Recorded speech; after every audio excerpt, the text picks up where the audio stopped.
स्वर्ग की यात्रा।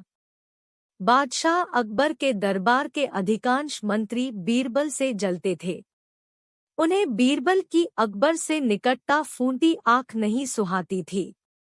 अकबर का बीरबल पर अतिविश्वास तथा हर बात पर बीरबल की राय को सर्वोपरि रखना भी वे कारण थे, जिसके कारण बीरबल दरबारियों की ईर्ष्या का पात्र था। दरबारी जानते थे कि बीरबल के रहते वे कभी बादशाह अकबर के प्रिय नहीं बन सकते। एक बार उन्होंने बीरबल को अपने रास्ते से हटाने की साजिश की। इस साजिश में उनका सहायक बना बादशाह अकबर का नाई। नाई को बादशाह अकबर के बाल काटते समय उनसे वार्तालाप करने का अवसर मिल जाता है। एक दिन बाल काटते हुए वह अकबर से बोला, बादशाह सलामत।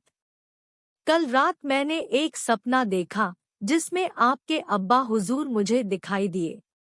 अपने पिता की बात सुनकर अकबर भावुक हो गए।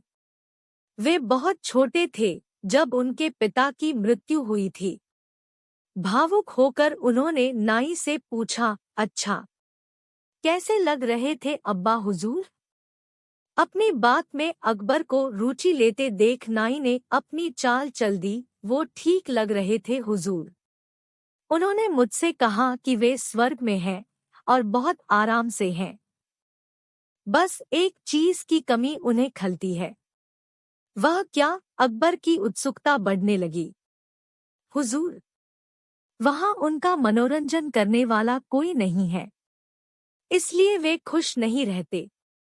स्वर्ग से जब भी वे बीरबल को आपको लतीफे सुनाते हुए देखते हैं तो सोचते हैं कि काश बीरबल उनके पास होता। उन्होंने आपके लिए पैगाम भिजवाया है कि बीरबल को उनके पास स्वर्ग भिजवा दिया जाए। बीरबल अकबर को अति प्रिय थे, लेकिन अपने पिता की इच्छा पूरी करने के लिए उन्होंने निर्णय लिया कि वे बीरबल को अपने पिता के पास स्वर्ग भेज देंगे। अगले दिन उन्होंने बीरबल को अपना फरमान सुना दिया। बीरबल अकबर का फरमान सुनकर हैरान रह गया। पूछने पर अकबर ने नाई के स्वप्न की बात बीरबल को बता दी। बीरबल को समझते तनिक भी देर न लगी कि ये दरबारियों की उसके खिलाफ साजिश है और इस साजिश में नाई भी उनके साथ है। लेकिन अकबर के आदेश की अवहेलना करने का साहस उसमें नहीं था। वह स्वर्ग जाने को तैयार हो गया, लेकिन उसके पहले अपने परिवार के साथ समय व्यतीत करने के लिए उसने कुछ दिन का समय मांग लिया। घर पहुंचकर उसने सारी बात अपनी पत्नी को बताई, जिसे सुनकर वह चिंतित हो गई। लेकिन बीरबल इस विपत्ति से निकलने की एक योजना बना चुका था।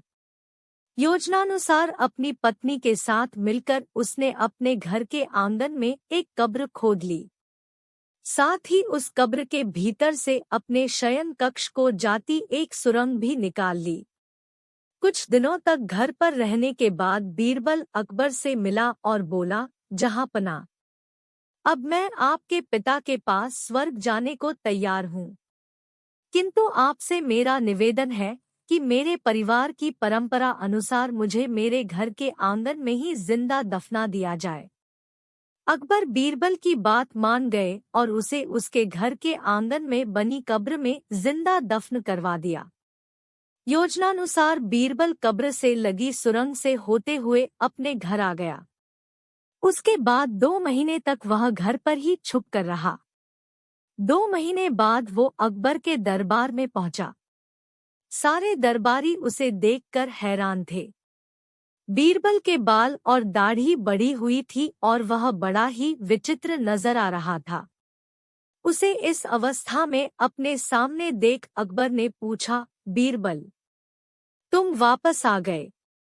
हमें बताओ, हमारे अब्बा हुजूर कैसे हैं?